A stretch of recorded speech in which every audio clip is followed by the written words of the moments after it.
We wish to inform you that the purpose of the research is to evaluate whether the family bereavement program is engaging, useful, and a viable community resource for parentally bereaved families when offered in a bereavement support center like the Dougy Center. Now, if you decide to participate, please understand that your involvement in the family bereavement program is voluntary, and it involves several aspects, each of which I'm going to outline next. First of all, participation consists of 12 group sessions with about 6 to 10 other caregivers experiencing the death of a spouse or caregiver and 2 trained group leaders, plus 1 individual session that is also led by one of the group leaders. You should understand that the time commitment for these sessions is approximately 25 hours. Also, that the purpose of these meetings is to provide you with information and skills to assist in understanding and helping your child or children to cope with the death of a parent. Secondly, for those children of yours who provide assent, that is, who agree to participate in the groups, they will also participate in a program consisting of 12 group sessions with about 6 to 10 other children or adolescents depending on their age. All of these children will also have experienced the death of a parent or caregiver. The group will again be run by 2 trained group leaders. There will be 1 individual session led by one of the group leaders. Again, please understand that the time commitment for these sessions is about 25 hours, and that the purpose of these meetings with your children is to provide your children with the coping skills to assist in their dealing with the death of their parent or caregiver. Now, third, before the intervention actually begins, you will be asked to complete questions about your family and about yours and your children's feelings and problems. Please understand that you do not have to answer any questions that make you feel uncomfortable. Your responses to the packet of questions will be reviewed, and based on your responses, you will be either invited to participate in the program or encouraged to receive services that might better meet the needs of your family. Prior to, during, and immediately following the program, you will also be asked additional questions about your expectations about the program and to provide us feedback about the program. Following the completion of the program, you will again be asked questions about your family and yours and your children's feelings and problems in order to help evaluate how helpful the program was to you and your family. We estimate the time commitments for these assessments are approximately 45 minutes for each of the assessments, that is, those that occur prior to the start of the group and at the end of the group, and approximately about 10 minutes during the course of the program. Prior to the intervention beginning, with your children, ages 8 to 16, that have provided assent and agreed to participate in the group, they will also be asked questions about your family and their feelings and problems. You should understand that your children will be informed that they also do not have to answer any questions that make them feel uncomfortable. Their responses to the packet of questions will also be reviewed. Your children will be asked about their expectations about the program and to also provide us feedback about the program after it is completed.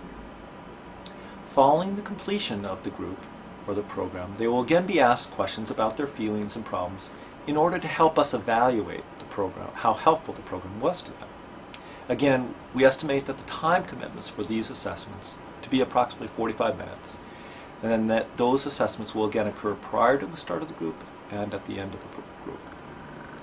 Finally, as the last clarification about your participation in this research is that you should understand the sessions that you and your children attend will be videotaped so that the leaders can show parts of the sessions to the supervisor, who is a licensed clinical psychologist, and who provides suggestions to the group leaders to make the program activities more effective for the families in the groups. These videotapes will be used for really monitoring the quality of the services and for training future group leaders. Please also understand that the group being videotaped is a requirement of participating in the family bereavement program. If you choose not to be in a group that is videotaped, you can still participate in the regular support group offered by the Dougy Center. In signing this document that you have been given, you'll be providing your permission to be videotaped and your children to be videotaped and to allow the use of these videotapes as I've described earlier. You should also know that these videotapes will be destroyed at the conclusion of the study, but no later than June 30th, 2012.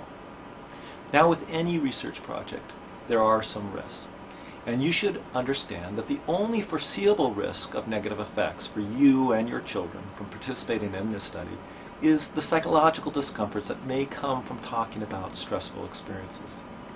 You should also know that the group leaders and their supervisors will be available to talk with you and your children if these kinds of discomforts arise. As with any research, there is some possibility that you may be subject to risks that have not yet been identified. However, there are no feasible alternative ways to accomplish the objectives of this particular study. Also, we hope that you know that there are potential benefits to you. First of all, you should understand that the possible benefit to society in your participation is that the researchers will learn how to most effectively implement this program for caregivers and children in agencies such as the Dougy Center. You should also understand that the opportunities for you and your children to discuss your feelings and ways of coping provided by the program may also help you and your children feel better. Now, if we as researchers find new information during the study that would reasonably change your decision about participating, then we will provide this information to you. As with any research project, confidentiality is also key. And all information obtained in this study is strictly confidential unless disclosure is required by law. Now, the results of this research study may be used in reports and presentations and publications, but we as researchers will not identify you personally. In order to maintain the confidentiality of your records, myself and Dr. Sandler and Wolchek will use the following procedures. All the data collected by the Dougy Center will be handled with respect to your confidentiality. All data that is transferred to ASU will be labeled with numerical codes, and your name or your children's name will not be attached to this information. Again, the key to the numeric code will be kept at the Dougy Center, and only members of the Dougy Center, not ASU staff, will have access to it. Your records at the Dougy Center, of course, will be maintained according to HIPAA and university standards. The keys to these numerical codes will be maintained at the Dougy Center during the course of the group, and they will be destroyed at the end of the program. In reporting the results of this research study, you will never be identified by name, and indeed the use of full names will be discouraged during the course of the groups, and as a practice only first names will be used. If by chance a full name is used, they will be deleted before the videotape is shown for research or educational purposes. You should also understand that the staff at ASU and the Dougy Center are required by law to report to appropriate authorities physical injury to any child caused by other than accidental means. We also want you to know that should any information you provide which suggests a serious need for psychological assessment services, as in the case of kind of extreme behavioral problems or potential suicide, that the staff at ASU and the Dougy Center will confer, and the Dougy Center protocol for referring families out for more appropriate services will be followed.